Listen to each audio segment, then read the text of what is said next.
Itong sapatos na to ang paborito ko or isa sa paborito ko ng pang daily trainer ngayon. Ito yung Chaodan Wide, pero sa China ito'y tinatawag nilang Wanying 2. Chaodan Wanying 2. So ang brand niya is Chaodan. So since natakbo ko na siya ng 62 kilometers, ito na yung final review ko. Ito yung mga bagay-bagay na nagustuhan ko at hindi ko masyadong nagustuhan. Pero bago yan, ang size ng sapatos na to is 11, tapos timbang niya is 280 grams. Hindi siya ganun kagaan, hindi rin siya ganun kabigat. Now, mapunta naman tayo sa mga nagustuhan ko at hindi ko masyadong nagustuhan sa sapatos na to. Siyempre, yung pinakauna dyan is yung presyo niya. Nakikita ko online ngayon, ang presyo nito is around 2,000 to 2,001. Pero yung presyo na yan, magdedepende yan sa panahon. Kung naka-sale, siyempre, I think magmumura pa yan. Now, pagdating sa build quality, so far sa 60 plus kilometers na tinakbo ko, wala pa namang naging problema itong sapatos na to. Walang separation na makikita dyan. Wala. Pero, pagdating sa pulido, in terms of pagiging pulido, nasabi ko to sa initial impression ko ng sapatos na to, hindi siya ganun kapulido. Yung iilang parte ng sapatos na to, may mga makikita kang pandikit na sobra. So, hindi siya ganun kapulido. Pero, given its price, wala na akong complain or hindi na ako masyadong magko-complain pa. Tapos, nasabi ko rin sa initial impression ko nito, yung lacing hole niya, hindi rin butas. Bale, syempre, makikita natin, meron siyang butas dito, pero dito sa inner part niya, wala siyang mga butas. So, hindi ko siya nagagamit. Actually, hindi ko rin naman talaga siya gagamitin kasi itong lace niya mismo, itong sintas niya, hindi rin siya ganun kahaba. So, pag gagamitin natin siya para magkaroon ng runner's loop or runner's knot, kukulangin yung ating lace. Pero ang kagandahan niya, hindi ko na kailangan pang mag-runner's loop. Kasi napakaganda ng lockdown nitong sapatos na to, especially dito sa midfoot area. Now, in terms of comfort and breathability ng upper niya, wala akong masabi. Napakaganda. Yun nga, maganda yung lockdown. Maganda din yung kanyang comfort na nabibigay. Hindi umiinit yung paa ko, wala akong hotspot. Tapos, roomy itong toe box niya. Good enough para sa semi-wide na paa ko. Tapos dito sa heel counter area niya, matigas siya and wala akong na-experience na slippage. Mapa-easy run man o yung medyo mabilis mga intervals na ginagawa ko. Yung padding niya dito, good enough na rin. Hindi siya ganun kakapal pero hindi ko rin naman talaga gusto na makapal dito kasi nakaka-apekto siya sa Achilles part ko. Tapos yung tongue area niya, gusseted. Ito, gusseted siya. Yung padding niya, good enough na rin dito sa upper part. Pero dito sa gitna, manipis lang siya. Bale, yung upper material niya is jacquard, single layer. Makikita natin may mga butas-butas yan. Tapos, yun nga, breathable siya. Ayan. Itong toe box niya naman, meron siyang overlay. Nagbibigay structure siya para hindi mag-collapse itong part na to. At meron tayong protection. Pagdating sa insole niya, meron siyang 5mm na supercritical foam. Maganda yung underfoot feel niya. Actually, soft. Mapapansin mo talaga na malambot siya. So, isa yun sa talagang nagustuhan ko sa sapatos na to. Pagkasuot ko pa lang, pansin ko agad yung softness niya. Makapapansin din natin yon dito sa kanyang midsole. Bale, dual layer itong midsole niya. Itong upper layer is tinatawag nilang Q Kung Fu Pro.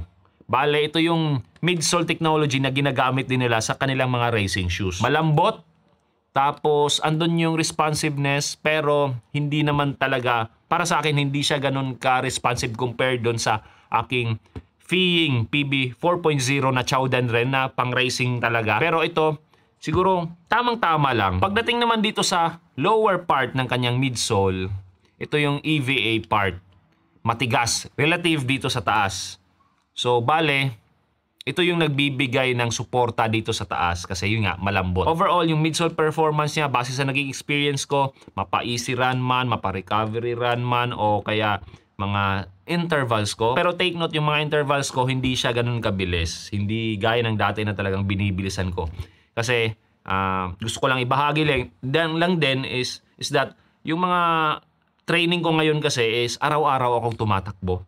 So, hindi ko nilalaspag yung sarili ko. Tapos, sa araw-araw na pagtakbo ko, 3 beses ako every week tumatakbo ng intervals. Pag binilisan ko kasi, baka malaspag ako. So, kailangan kong i-modulate yung aking mga takbo para at least maka-recover ako the next day. Anyway, sa mga intervals ko na medyo mabilis, around 450, yung pacing, good enough para yung performance niya. Pero pansin ko lang kung mas bibilisan ko pa, hindi na, or parang nakukulangan na ako sa sapatos na to. So sa around 455, tapos 530, ganong mga pacing, good enough siya.